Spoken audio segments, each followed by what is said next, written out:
Members, I'm Jen. And I'm Carrie. And this is Warhammer 40k Book Club, where we read from a crag. This is episode number 72, and our book is Day of Ascension by Adrian Tchaikovsky. Not sure if related or not.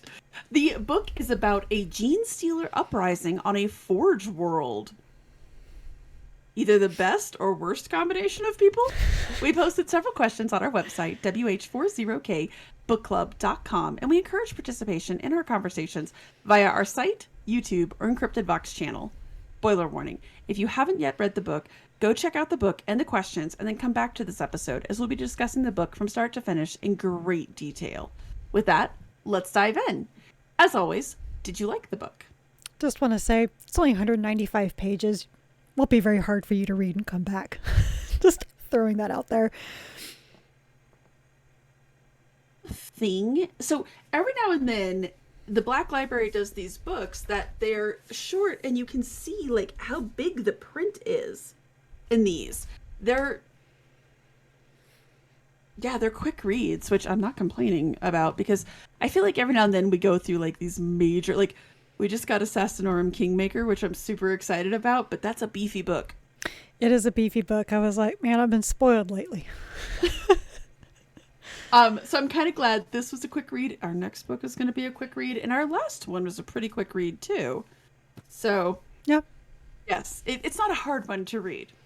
Did you enjoy the book? I did, but was not expecting. I did too. I was surprised and delighted. I went into it a little cautiously optimistic because new author. We're not genestealer fans here. No, but I was worried it was going to be like something from the perspective of the Tau. You know, where it'd be like one reason why we haven't read those Phil Kelly books is because I don't care about the Tau's point of view. I don't want to hear their justifications for what they do. And that's what I was afraid this was going to be. And while it wasn't at the same time. So it was so funny is that honestly, within about a couple of chapters, I just started laughing. I was like, really what the Imperium needs to ask itself is, why do people turn to cults like this? Because how do we make their lives suck so bad they think growing a third arm is a great idea? Oh, man. So we just said that this book is very short. Like, it's short. It's only 195 pages, big print, right? But it's to the point, though. It's great. There's a lot to unpack in this book. Like, a lot to unpack along those lines. Let's just dive into the conversation then, because do you think Davian fully understood what she's worshiping? I really can't tell. There are sometimes I would feel like, no, she doesn't, because she would like go back and forth in her head, like, are we worshiping monsters? But then at the same time, it's like she's looking at the Mechanicus and it's like, well, how are the monsters that you're saying I'm worshiping any worse than you? Like she makes actually one good point where she's like, you say we're going to be devoured, but it's either by them or by you. It's either the manufacturers are going to kill us or they are. So, yeah, I mean, I went back and forth on it too. It's like the old question of like, would you rather, eat a shit sandwich or a vomit milkshake? It's like they're terrible options, but this is what we got. Yeah. And, oh man, I go back and forth because, like, when he originally says, so we've seen this a lot with genestealer books where once, and I think it was the Andy Clark book with the Imperial Fist librarian, where after they kill the Patriarch, the Magus is like, what is that? That is not what I was worshiping. That is not. No, it was in the White Scars book. You're right. Yeah, so, just like the scales like fall from their eyes of like, oh, wait, what? Yeah. Wait, what? We've also had other books where the Patriarch and the Magus gets killed and all of a sudden all the cultists are like, wait, what? What are we doing? This is right. But this one, when he says, there was a line at the very end when he's like, you think you're worshiping angels, but you're worshiping monsters. And she's like, is there a difference? Yep.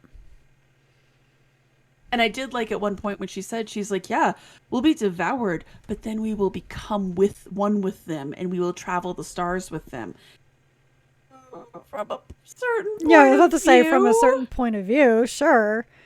right? And I think you're right. I think that at that point, she's like, look, damned if we do and damned if we don't. Like, we can sit here and toil away in this super grimy, crappy, dangerous.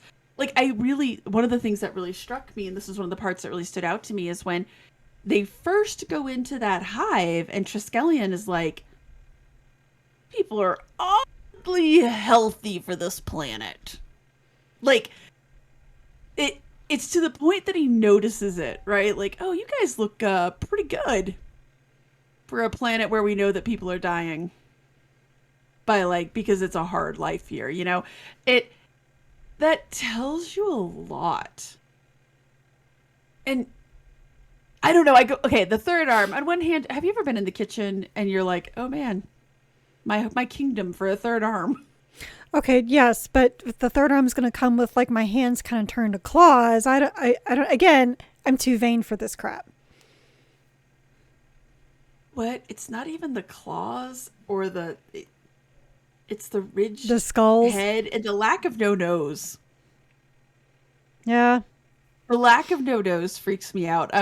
For all of my people who read the Song of Ice and Fire, Tyrion gets his nose cut off at one point. They basically give him like a scar in the TV show, but like it's like gone. So like I remember in the TV show, because like when I discovered, you know, who they cast as Tyrion, I remember asking Jen, I was like, oh, so what did they do when he, you know, had the axe across the face? And she sent me like a screenshot. I was like, no, they made him look hotter. And that's like, they made a big deal about how, one, he was never a good looking guy, even for a dwarf. Like Peter Dinklage is a good looking guy. Like you can't get around that. He really is. But then when he had the axe across his face, talk about how he's missing most of his nose and he's like almost got like a cleft now going across here. It makes him sound so much worse. So it's almost like to the point, like when he tells Sansa, like if she doesn't want to, like in the book, I don't know about the show, but in the book, when he tells her, look, if you don't want to marry me, I totally understand. Like, look at me. Like, I get it. So yeah, when I saw the show, I was like, okay, no. They basically give him a scar, but in the book, I have certain they deform him like horribly. Yeah, they horribly deform him, and I have certain things that really bother me. Foot injuries are one where I just violent recoil. Like in movies, when people get shot in the foot, for some reason, that's my thing. Where I'm like, nope, we're done. Nose being gone is just a hard. No, can't do it. So that's where I would be out. Like the third arm, I'd be like, okay. They'd be like, your hands are kind of clawed. Okay. And you're going to lose your nose. Whoa, pump the brakes. We're done now.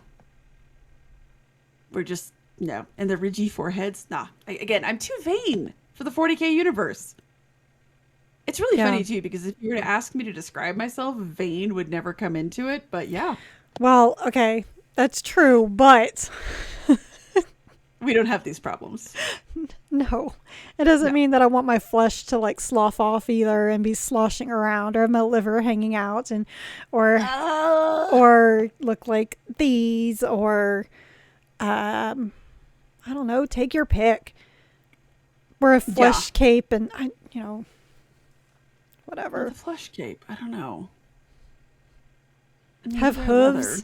I don't. No, the reverse jointed legs. Anyways, we just date them in video games. Exactly. That's what video games are for, my friends. I guess I kind of felt like they had a better understanding than most genestealer cults, but still maybe not. Like, you're literally going to be boiled down into biofuel for ships and stuff like that, assuming they don't just hork you down whole cloth. That's what I Like, thought they did. yeah, like it's twofold. So my first thought is I was like, yes, you were going to become one with them and travel the stars with them until you pass through the digestive tract. I mean, About 24 hours. you're never going to become a Tyranid and be No. with them and join the hive mind. You were basically there to make it easier for them to come down and devour everything. You're there to like soften the defenses and stuff. Right. Now, back to one of your earlier points, it's kind of funny because for the Imperium, especially on a hive world, or not on a hive world, on a Mechanicus Forge world, you're figuratively Yule for the Imperium.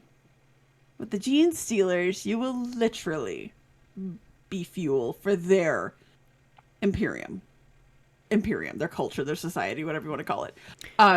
What it really all just boiled down to is that these people, they just wanted to be cared about, and they felt like the cult cared about them, and the Mechanicus made it very obvious. They cared nothing about them. Oh, we're stealing your babies from your crying mother's arms. It's for the good of the Imperium. Shut up. I'm sorry. It's an important removal of their humanity, right? Because like we all know, like conceptually, that humanity is a resource just as much as fuel, as promethium, as corpse starch.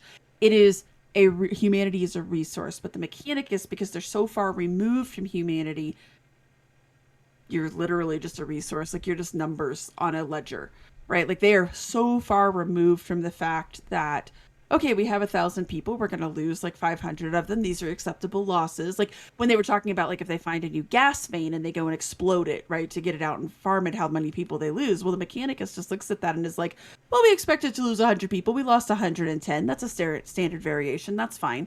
Like that's how far removed they are from that, right? Which like to them. And the weird thing is like that doesn't bother me nearly as much. But like, I always knew a little bit like what the Skitarii were, but in a way, it was like, I know where my food comes from, but it doesn't mean I want to watch the cow get killed and all of that. I can't raise a cow like from a calf and then send it off to know it's going to be like on my dinner plate. I can't do that. That's just not me. And, if you ever listen to me, you know that anything happening to babies is my big trigger. And whenever I hear about them stealing babies to turn them into these mindless, programmable things, I'm done. I'm done. I cannot handle it. And you will never convince me that the Emperor would ever think that that's acceptable. This is just part of the reason why I hate the Mechanicus so much. They're just so like anything for the Omnicite, anything for what we need to build our manufacturers, our factories, our munitions, and all. I'm not saying the Imperium is any better because they treat people that exact same way. But can you make the same argument that like the Custodes, taken from birth, completely mind wiped and programmed so that you are a mindless, not a mindless, but you know what I mean, like very passive. Your sole desire is to protect the Emperor, like. Kind of gets done all over the place, right? Well, see, I didn't know that either. I thought they were kind of like the Space Marines in a way, like which are all taken from small childhood, basically programmed. Right, but most of them it's voluntary. Like the parents will push them through, but you read these stories about these, and a lot of them don't make the trials, and it's been when they don't make, like, look at Ball, for example. That's all 100% volunteer. They never come in and take a tithe of people to come in to go through the trials to become blood angels, and it's that way on any planet. This is different. We do not care about you because we have a number we must do, and so we're just, it doesn't matter how many of your kids have already died this year because we've put them to death working in our factories this entire time. We're taking babies that are not ready to be taken away from their mothers, and you will do this because we tell you, because you unfortunately grew up here. I have a severe problem with that. And I know that's just a way just to kind of show like the Imperium is awful. It is god awful. It is. And which again is like, how hard, how much do things have to suck for you to want to turn to a cult? And you know what? I get it. yes. So let's talk a little bit about the Imperium here, because so if I had to point to one of my favorite things about the Warhammer 40k universe, it is that the entire universe is built upon a fallacy. It is built upon begging the question, the circular logic, right? Where we don't tell people about Xenos and chaos and all of that stuff because we know that if people knew about this, they would then want to go and study it and truck with it and do all of these things. They wouldn't trust the danger of it. And we see this with Inquisitors all the time, right? With the Inquisitors who are like, oh, yes, demons are bad, but I'm clever. I can control this one, right? But because people don't know about it, then when it comes knocking at their door, they don't recognize it as being a danger, and they end up falling into that to begin with, right? Anyways, right? So like when the genestealers come a knocking with their promises of the many-armed emperor, rather than being like, no, this is Xenos nonsense and I want no part of this, they're like, go on. This whole thing, right? Which is like why when Triskelion cycle is telling Davian, you know, this is like all a Xenos thing, right? And she's so confused. Like, what are you talking about? It's like, well, when you guys know things that other people don't, you can't expect them. He said that even his information was all fragments of information. Right. Like, he didn't even have like the full playbook. He was learning it. Is the Imperium truly its own worst enemy? Absolutely. This is like this is the experiment of, or I should say the product of what happens with thought police and thought control and deciding what is okay for what people should learn and what people should think and what people should say and what people should believe. When you control every facet of that, when people see something bad coming and they aren't aware of this other thing, they're gonna be like, well, this can't be a bad thing. This is like all part of the Emperor's plan. Because if you don't know any better, how can you avoid it?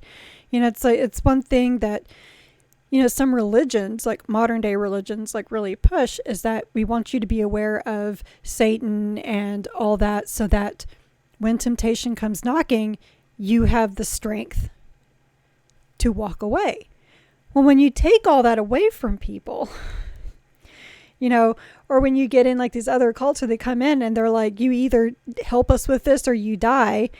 And then you get all mad at them for not choosing death. It's like, you guys are not helping anybody. But on the other hand, we've seen countless examples of the people who do know. They do know it's bad.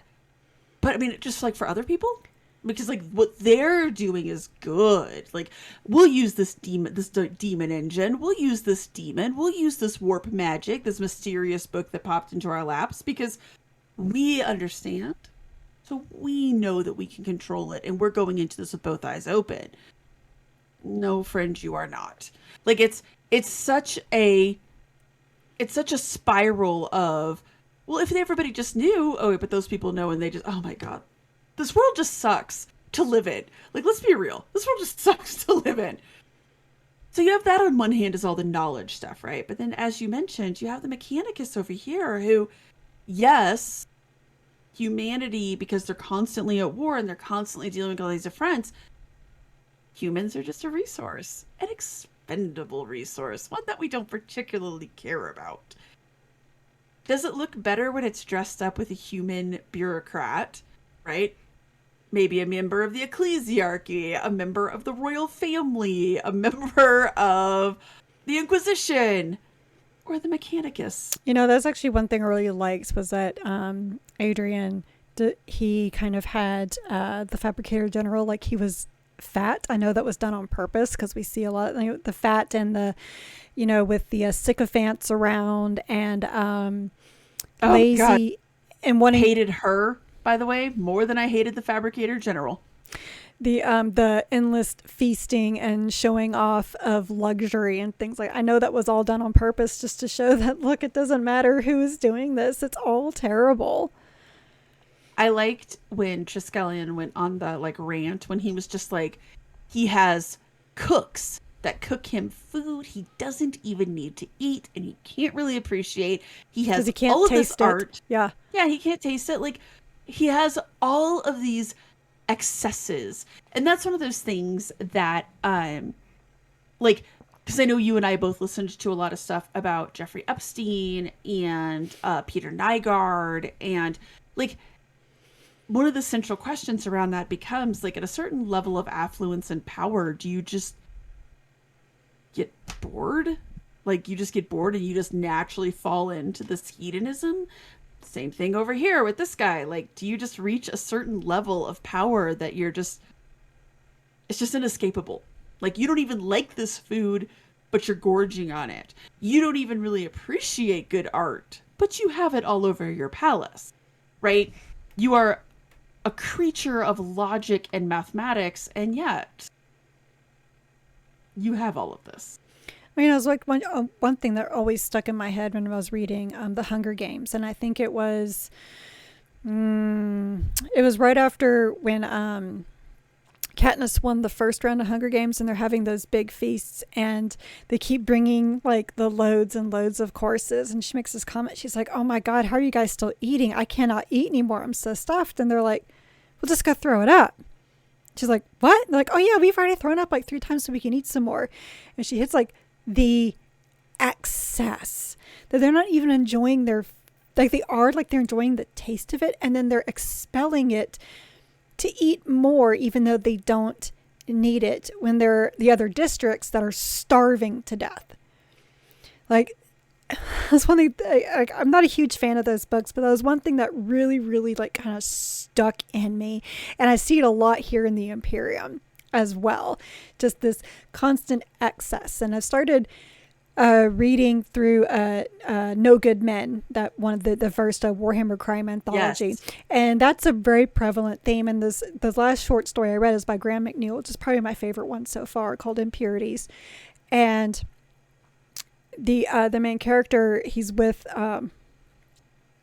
this wealthy girl, and she tells him, she's like, "Look, when you grow up in this kind of wealth and rich, you get bored. And so you have to find things to entertain you."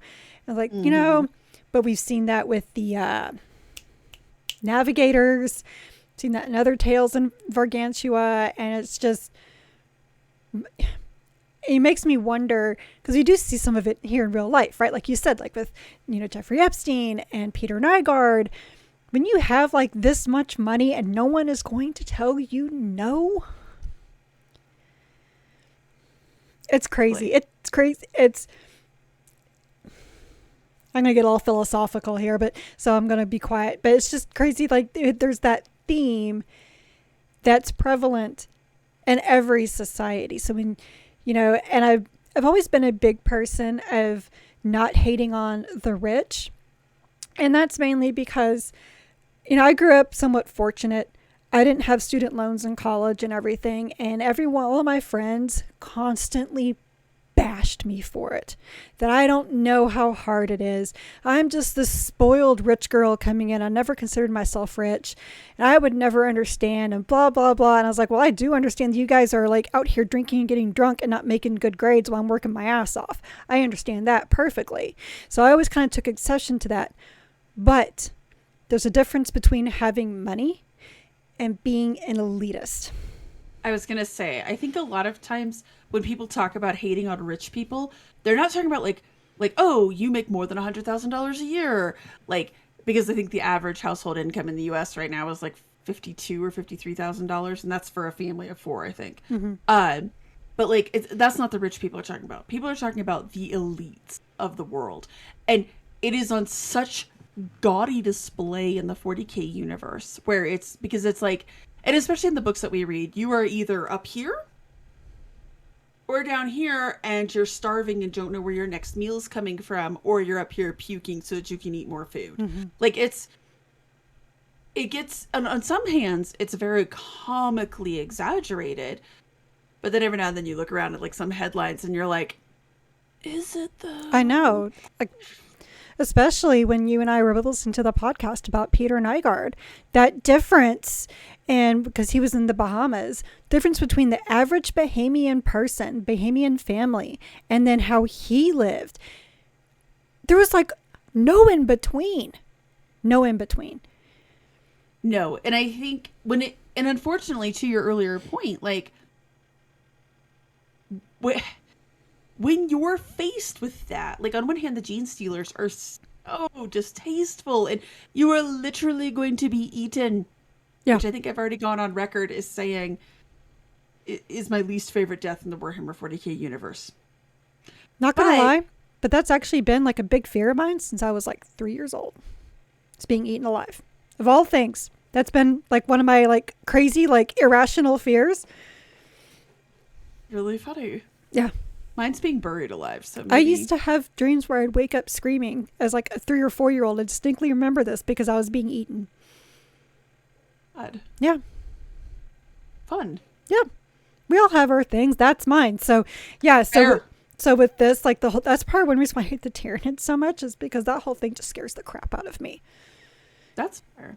But you understand, like, if you're living in squalor, like these people are living horrible short lives. And what's worse? They don't even, right? Like, pick your poison.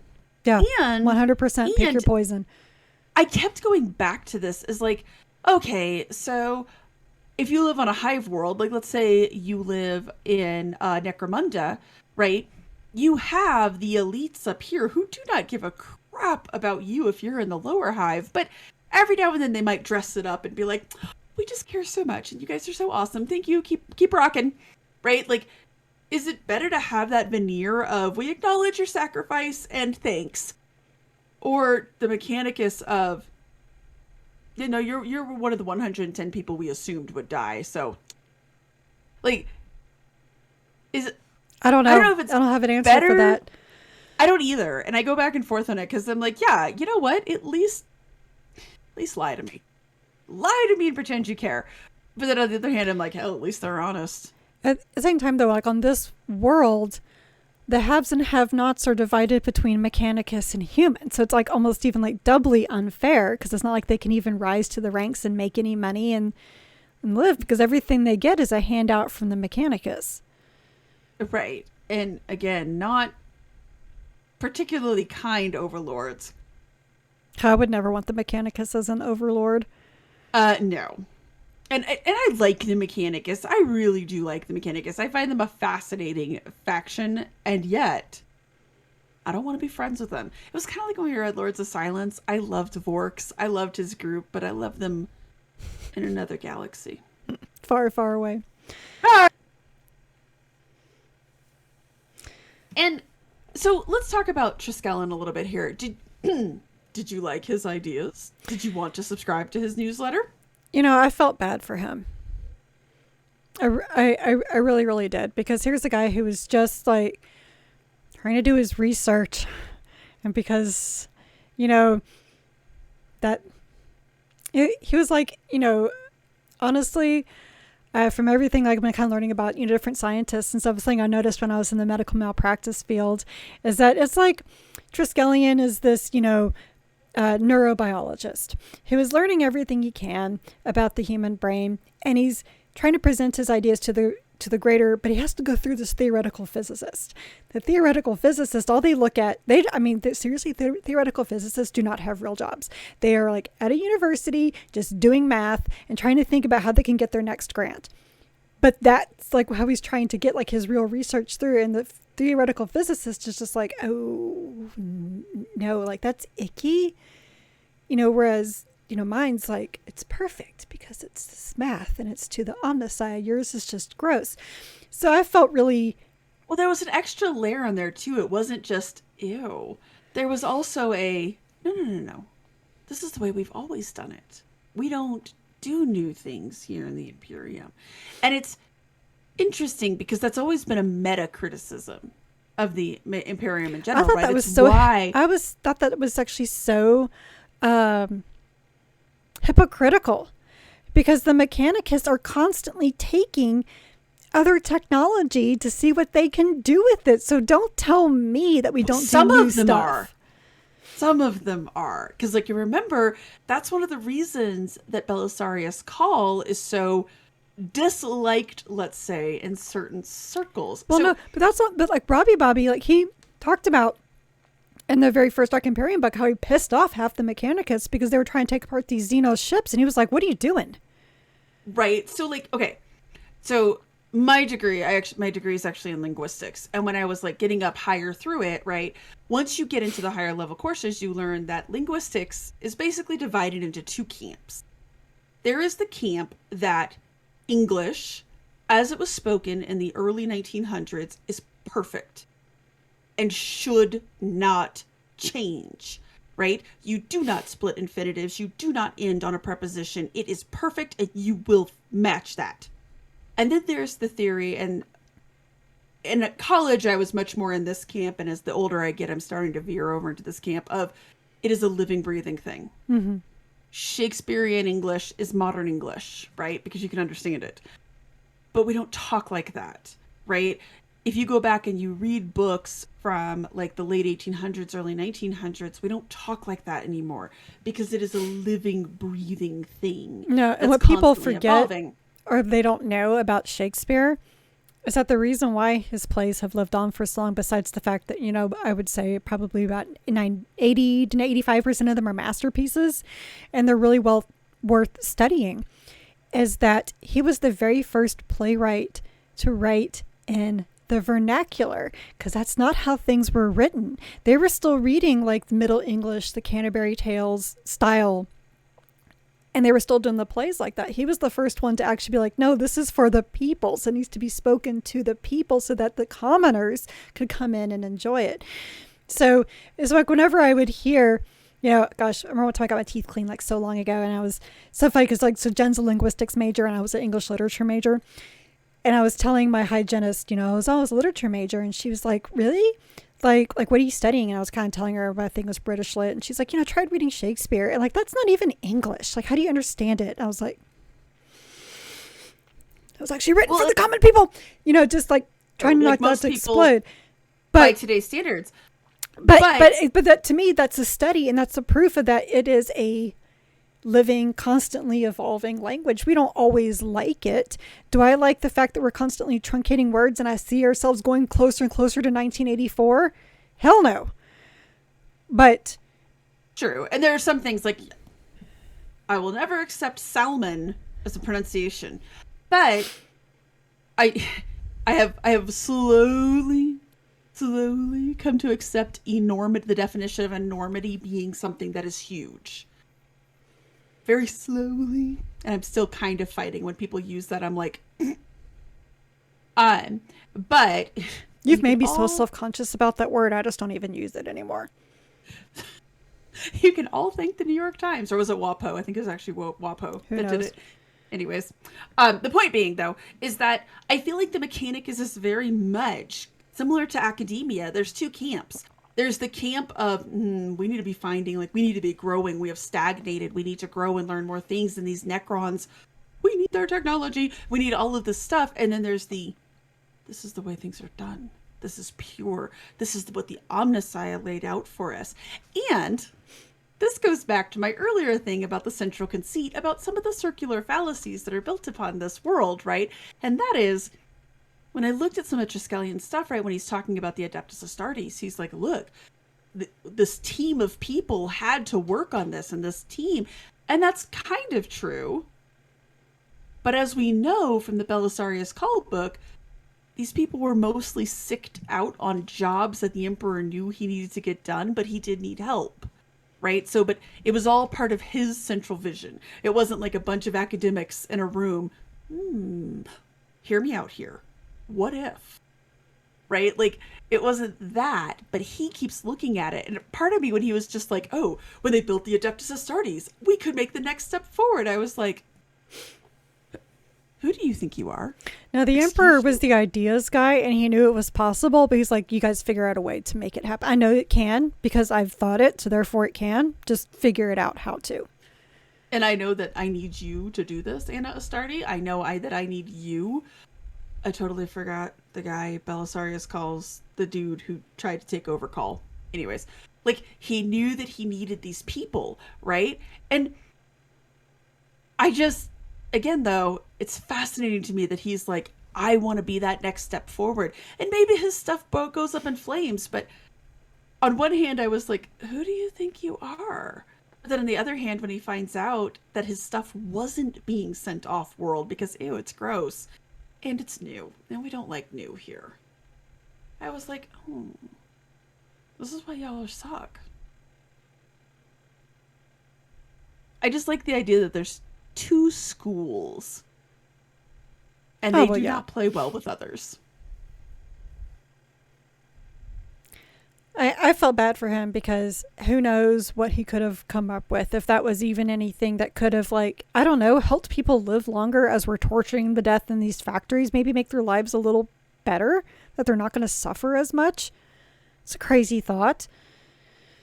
Right. So, I know we touched on this a little bit earlier, but were you surprised? Tchaikovsky basically does the same magic trick that Guy Haley did in The Great Work, actually, with the reveal of the Skitarii. Were you surprised by it? Like what? What reveal? Oh yeah, these are genestealers. These people have some of the taint in them. Oh, no. No, I was surprised that they were able to overwrite it, because, I mean, it made sense. I mean, you're taking them from these people. It totally makes sense that there be something, but also wouldn't surprise me if it was completely overridden in code. Like you said, they didn't realize it until he was speaking to Davian. Now the question is, all the other Skitarii that are out there in the world, has that awoken them all at the same time? Because that would be interesting. Well, the question is, how many Skitarii has this world produced? And how many worlds are they on? Because, like, you're right. What if, like, a genestealer shows up, or the Mechanicus drops down on a planet that has the genestealers on it, and all of a sudden 4 of, like, 10 Skitarii are like, I also hear the voices again. I mean, it's true. But I have a feeling, though, that those Skitarii, unless there already is a genestealer infestation, they're not going to get very far. Probably not. No. This one had the benefit of the element of surprise. Right. When he starts like, oh, I did hear the voices. And, wait, I'm sorry, what? Did you like it? Did you like seeing that done again? I really didn't think of it that way. All right. You know, because I think like I guess probably because it wasn't that surprising. Now the Adeptus Astartes, jeez, that's surprising because they're supposed to be able to withstand all that, which just kind of makes you like, oh my god, how long were these genestealers here? Because that would mean that's not that they infected them when they were Adeptus Astartes, but they infected them when they were very, very young before they came to this point. But the difference is that with the Astartes, with the, you know, kind of rewriting of their brains, like in the Astartes, they were under enough control to understand what was going on. And by golly, we may not be able to kill them because of the way that this works, but we're going to find a way to kill them. And so this doesn't get off world. I don't know. I really didn't think of it that way. So it wasn't like, to me, like some big shock or surprise. It was like, huh, makes sense. Moving on. I think, to me, oh man, this is a very, very, very fine line that the authors of Warhammer 40k are now hoeing. When Guy Haley did it, right? Oh, crap. And we even talked about that, like how this is very interesting. This is very intriguing. It makes a lot of sense. But there's a little bit of a danger there, right? Seeing it in this book again, I was like, okay, I'm still good with it. But it is now officially like up to that line and about to dangle a toe over. I don't want So I know one of my continual complaints about the Alpha Legion has been that they've just gone so comically overboard. Like, there's that short story where that Inquisitor gets revealed to actually be an Alpha Legionnaire, and it's like, what? Like, people, just constantly normal people are like, oh, just kidding, I'm an Alpha Legionnaire. You're blowing my cover. God. I know. Sorry. I didn't mean to. But you know, it's one of those things where I'm like, okay, now they're overpowered and they're overplayed. I worry that the Genestealers will be that way too, where eventually it's going to be like, one of my favorite memes is for Warhammer 40k is the one with the scene from Aladdin. He's got a sword, you idiot. We all have swords. Like, with he's an Alpha Legionnaire, you idiot. We're all Alpharius. Like, that's actually probably one of my favorite ones. It's one of my all-time favorites because it's such a good one. But like, part of me worries that eventually that's gonna be like that too, right? Like, they're Genestealers, you idiots. We're all Genestealers. Oh man, like it's a very dangerous line. What that says to me is that any time if like anyone starts to figure out, like, take note of this and be like, wait a second, so this is actually possible. You just can't kill the Patriarch anymore. You're just going to have to exterminatus the planet. I mean, that's just... Yes, because, yeah, there was no Patriarch. But I did that we know of. That we know of, right? Usually the Patriarch gets seen, but... We had a Magus. That's because usually they all get killed at the end of the book. Yeah, I mean, all they talked about was the great aunts and great uncles in the Magus. They didn't mention a Patriarch. Mm-mm. And although, you know what? No, those things can stay dormant. I wouldn't be surprised if Dr. Tiesling actually was a Patriarch. Well, because the Patriarch is a true Tyrannid, right? I thought it was like, no, I didn't think it was. Oh, it is? Oh, okay. The Patriarch, they always describe the Patriarch as being like an actual Nid. Because remember, again, in that one book, when they kill the so Patriarch, like the mimic. She's just like, what the? And in I can't remember what the Patriarch, oh my god, somebody think of the actual name of the type of Tyrannid it is. But it, in the Great Work, too, when they come across it, remember they talk about it unfolding its many arms and just looking at him like, what are you going to do to me? Yeah, but I guess I just didn't come to the conclusion it was a Tyrannid. I thought it was just a type of Genestealer, to be totally honest. At least I am... God damn it, now you have me questioning myself. But I'm pretty sure that they are an actual Tyrannid. Isn't that what the Lictor becomes as the Patriarch? Or am I totally off? Maybe? Now I'm going to have to go and look one up after this. But, so... That's okay. Skywatcher Adept will, like, school me here on Tyrannid literature, which I'll be like, cool, and then promptly forget because it's Tyrannid stuff. Until the next time we talk, and then we're like, Skywatcher, help us. One of these days, it's going to be like, look, you bitches need to look stuff up yourself. Oh. Someday, when we are super legit, he's going to be our official research guy. He's going to be our savant. We're going to start calling him Oracle. Anyways. But yeah, like, they didn't mention having it. And he did say, right? He was like, you guys are just the leftovers of some ancient invasion. And we saw that. It's possible the Patriarch is gone. We've seen that because the Magus, I mean, the Patriarch is what kind of keeps the whole psychic brood mind going, right? The Magus is just the mouthpiece of it. So it kind of is implied there has to be one. But we've seen this in so many books where, like, a Patriarch got dropped somewhere and they got missed. They're able to hide. They're like ticks. They dig in. And well, you know what? But Dave, talks about, like, the deep underhive where all the great aunts and great uncles and great great aunts and great great uncles were hiding. The Patriarch's probably down there somewhere.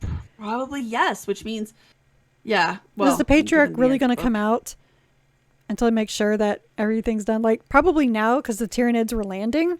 The Patriarch's now coming out and being like, here we go. And they see the patriarch and they're like, oh, look, it's the many-handed emperor. In a way. I mean, yes. But actually, Yes, no. but also no. What are the implications of the ending? And where does Davian go from here?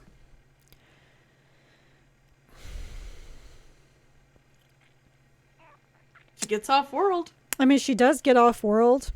With some of her genestealers Katari. With Gene Starry? I mean, with Dr. Tiesling, which just brings up like whole other possibilities. It does, honestly depends on where they go. So they got some genestealers Katari. I mean, but without a patriarch, it's not going to get very far. You need that because you have to have that lictor there to start it. I wonder if one calls them. Like, I wonder if that's how they figure out. Because remember when there was a really interesting conversation when Triskelion is like, hey, how do you know what to do? And he's like, well, it just speaks to me. And again, because it's all the psychic stuff, right? Like when Davian, when she's in that square after they've freed the assassin, all of a sudden she's like, I know what to say. I know how to motivate these people. And then as soon as all the people disperse, she's kind of like, oh, that's gone now. Like, I wonder if they're just going to hear a call. Like, all of a sudden they're going to be like, that planet over there, that's the one we need to go to. I don't know how bugs work. I'm not an entomologist. Pick up the pheromone. Like, you know how bees dance?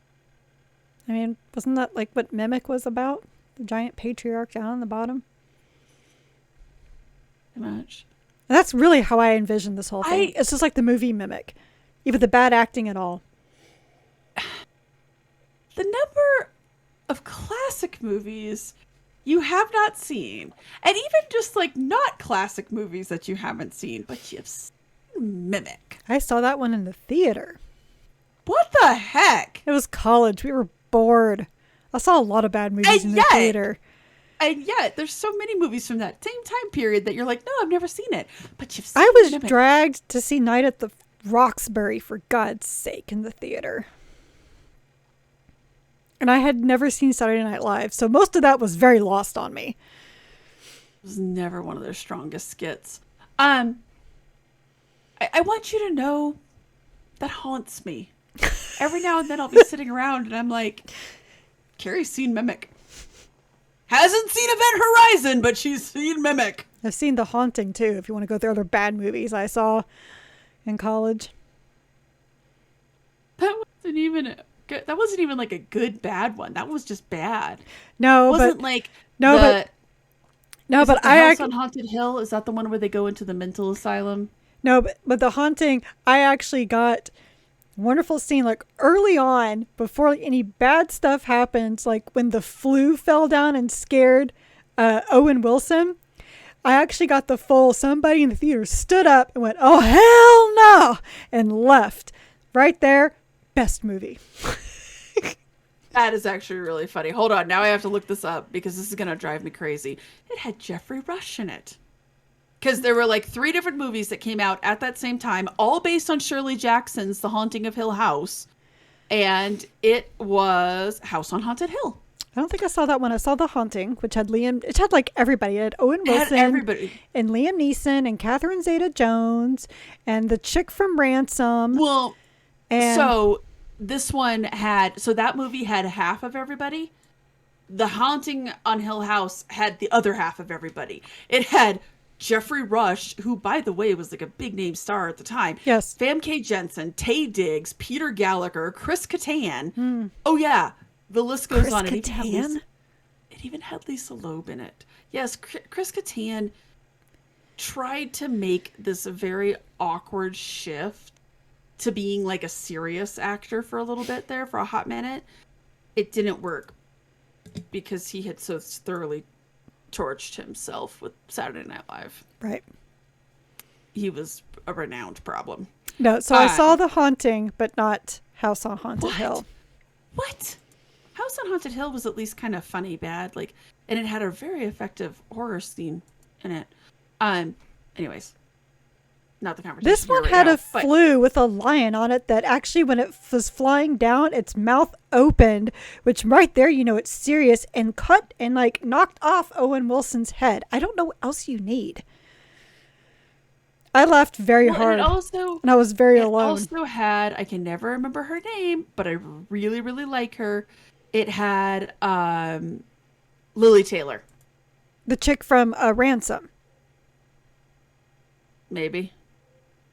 The one that Gary Sinise, she was one of the kidnappers. Oh, she might have been. I'm trying to think of that one. Anyways, doesn't matter. But the this has been going down the movies trail when Carrie was in college. Thank you for coming to this talk. For sure, because Catherine Zeta-Jones, she was in Ransom, wasn't she? Mm-mm. Or was she just an entrapment? I think she was just an entrapment. Anyways, doesn't matter. Yes, to your earlier point, it is kind of like Mimic. And maybe that's like, maybe they're just dormant and then all of a sudden someone shows up and they're like, you, let us take over the planet. And, you know, 100 years later they do. Are you feeling oppressed? That's right. They just look, they're like, where are people unhappy? Well, that doesn't narrow the list down at all.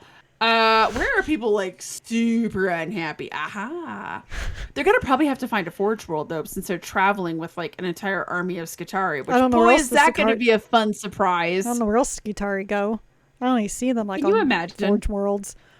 It's gonna be like 60 years from now, and like the first little like test at the Astropathic Choir is gonna come out, and everyone's gonna be like, send the Skitari. Oh, damn. Gonna be a bit of a disappointment for him. And I kind of was happy for Davian at the end, if that's weird. Because like she got off planet and I was like, ah, even though she was all sad because she's like, I'm not gonna be devoured by the angels. I don't get to greet the angels. I'm like, well, okay. Okay, honey. The funny thing about it is girl boss vibes. Is that, you know, they were saying that she had to go forth because she doesn't look like one of them. So I was like, which makes me wonder, like, is she though? Like, is there some... She is. No, I mean, like, she's like resistant somehow. She's not, you know, transforming. Well, if you recall, one of the things of the Genestealers is their eventual goal is to just look like you and me. No, their third arm doesn't really do much. Not everybody gets the third arm, though. Because, I mean, again, going back to Belisarius' Call, the great work, all of those Space Marines... That's true. None of them had the third arm. Like, not everybody. They need to have some of their warriors, like their assassins that have 3 arms, so that they can have a 3-armed gunman, which is still the funniest concept I know of. They took the 1-armed man's extra arm to make the 3-armed man. There you go. Dated references. Technically a reference from the 60s. I saw that movie too.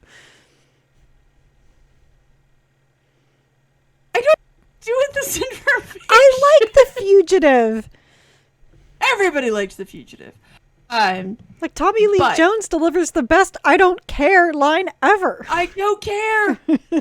Actually, yes, him sitting in that, like, what is it? It's like a drainage pipe. Yeah, drainage pipe with the water. Yeah, and him just being like, "Not my problem." Like, I don't care. I'm just here to bring prisoners in. Like, all I do. Tell it to somebody else. And the 1-armed man, not nearly as compelling as the 3-armed man. Let's be real.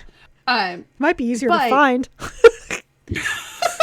Probably. Maybe. Like, I do love when they like reveal when they're just like, oh, like this person wears all this baggy clothing because they've got a third arm they're hiding. Well, you know, it's like in a Caiaphas Cain. It's like, of course, the governor is the lead Genestealer.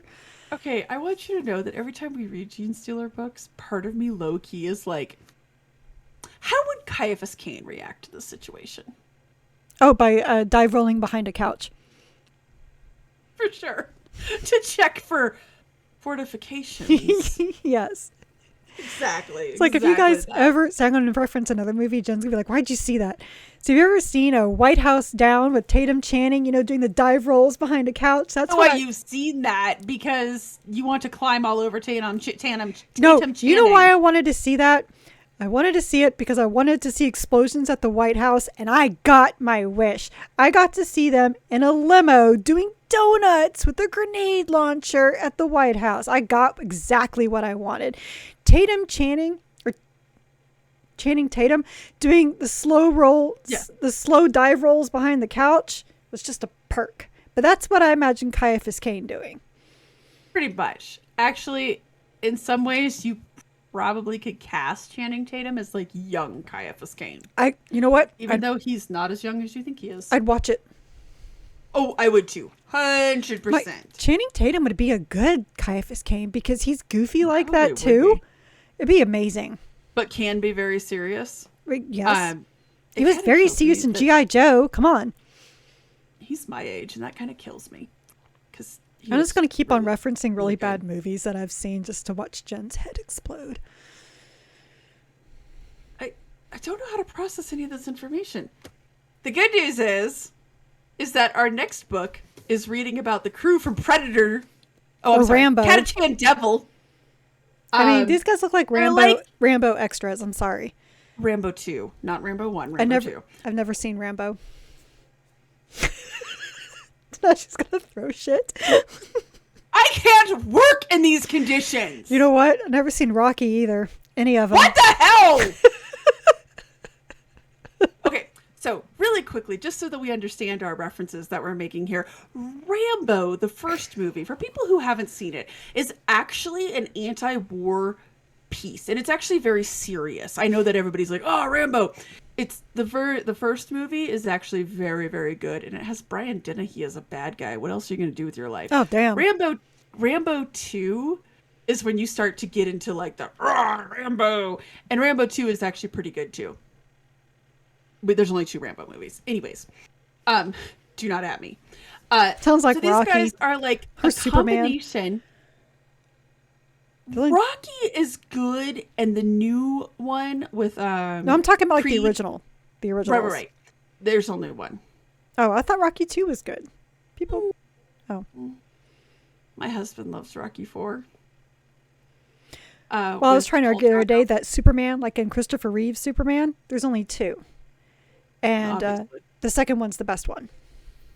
Yeah, come son of Jor-El, kneel before Zod. And I was told, but Richard Pryor's amazing in the third one. I was like, did you watch it? We don't talk about that one. Anyways, Rambo 2 crossed with the crew from Predator, the first movie, for Catachan Devil. I'm actually really excited about this one. I love the Catachan. I know nothing about the Catachan. So when I got this book, I was texting Jen, why do they look like they're extras from Rambo? I mean, we have this guy with a mohawk with a red bandana and wearing a camo like wife beater like shirt. And she's like, oh, you don't know about the Catachan? So then she promptly teaches me about the Catachan the way that I learned everything about Warhammer 40k. And memes. Of course. So I can't wait. This is going to be fun. It's going to be fun because the Catachan, similar to like all of the guys that come from Death Worlds, right? So similar to the Death Corps, similar to the Valhallans. They go so over the top. It goes round the horn to just being awesome and fun, right? Like, it's just so comically. And this is Catachan versus orcs. So I'm going to be honest and say, I don't know who's going to be having a better time in this book. The Catachan don't got time to bleed, and the orcs are just so thrilled for it. All right, sounds like it could be a crumpin' of a lifetime. Oh my god, I'm so excited, you guys. And the Astra Militarum, it's good, and especially since I know that our next book is going to be filled with political intrigue, I kind of just want to, well, bang, bang, shoot them up. Well, I'm just glad that they're actually making the Astra Militarum series, because I saw this is actually listed as number 2. So that means that Steel Tread was number 1, which was fantastic as well. I loved Steel Tread. I liked Volpone Glory. I liked Krieg. This is great. Like, I'm down for this. We haven't read like a Space Marine novel in a while. True, actually. Well, that's good though, because like when you look at the up and coming books, there's going to be another Dawn of War book. There's going to be a Sigismund book. And there's another Space Marine book coming out. Oh, Huron Blackheart is coming out. Like, we're going to get an overload of Space Marines. So it's really nice to actually I'm not read. complaining. I'm just surprised. No, I know. I was just thinking about that because I'm like, wait a minute. How is that even possible? That's how that's possible. You know what? You are right. The last Space Marine book we read was in December. And it was the last Dawn of Fire book, Wolf Time. Because we did Steel Tread, Volpone Glory, Twice Dead King, Bookkeeper Skull, Krieg, and Day of Ascension. I couldn't remember if it was Wolf Time or The Hellwitcher's Gate. Yeah. Which came right before that, because we read Dagabo's Revenge. Right. Kind of fun. It's good, though. I feel like everybody always, one of the big complaints is it's like, Space Marines, Space Marines, Space Marines. There you go. Just dudes shooting stuff. Which I don't mind when the books are this good. Killer mushrooms. Killer mushrooms. Hey, I made mushroom risotto for dinner tonight, and when I was cooking it, my husband walks in and he's like, smells like orcs. I don't know if that makes this meal better or worse. Would it be orcs or Gretchen? Because it's the fungus. Right? I don't know. To be honest. You want to take us out, Carrie? Dude, like, it's not botany when it's fungus, is it? Or is fungus part of botany? I have to know this before I can. Mycology. Huh? Mycology. Mycology. Is the study okay. of fungi. Okay. So I'm not a mycologist. I don't know about orcs. So there we go. See, now I learned something new. Xenomycologist? Ooh, that could be a fun, like, new... I'm a xenomycologist. I might have to change our little banner down at the bottom here to have xenomycologist on it, because it just sounds awesome. And it sounds legit. Who's going to disagree with you? Exactly. Fight me. Prove that I don't have it. You have your own PhD in happiness. I can have a PhD in xenomycology. There's a PhD in happiness. Aren't you the one who told me this? I don't know. Or was that just a master's degree? What? You know what? Forget it. This is going to depress me, and I've had fun tonight, so I'm just going to bring up the outro and then freaking move on from this. Happiness. Anyway. We talk about things that are not happy, like Warhammer 40k. Preferable to be eaten by giant bugs. They wouldn't get the a master's degree or PhD in happiness if the diploma slapped them in the face. They would not understand this. All right, not even the rich would understand it because they're bored. Anyway, you've listened. You got me there. You're right. So you've listened to the Warhammer 40k book club regarding Day of Ascension by Adrian Tchaikovsky. Please be sure to join us next time for Catachan Devil by Justin Woolley. Like 2 new authors in a row. Kind of fun.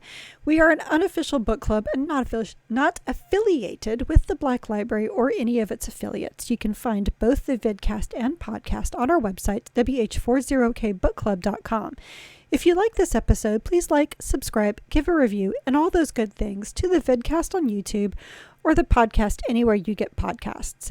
Our site also has articles about our adventures in reading other Warhammer 40k books and short stories outside of the book club books.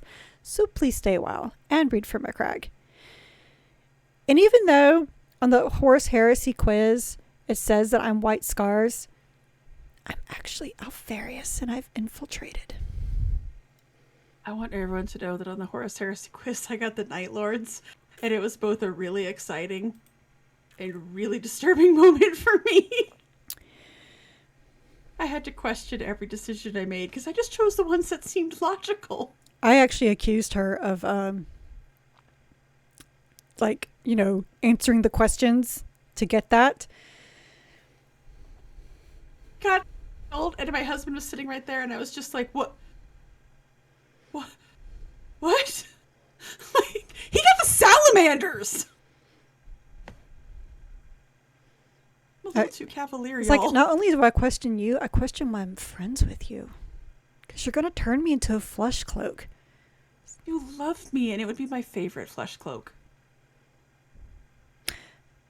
Yeah, I can't handle anything else. Good night. Good night, everybody.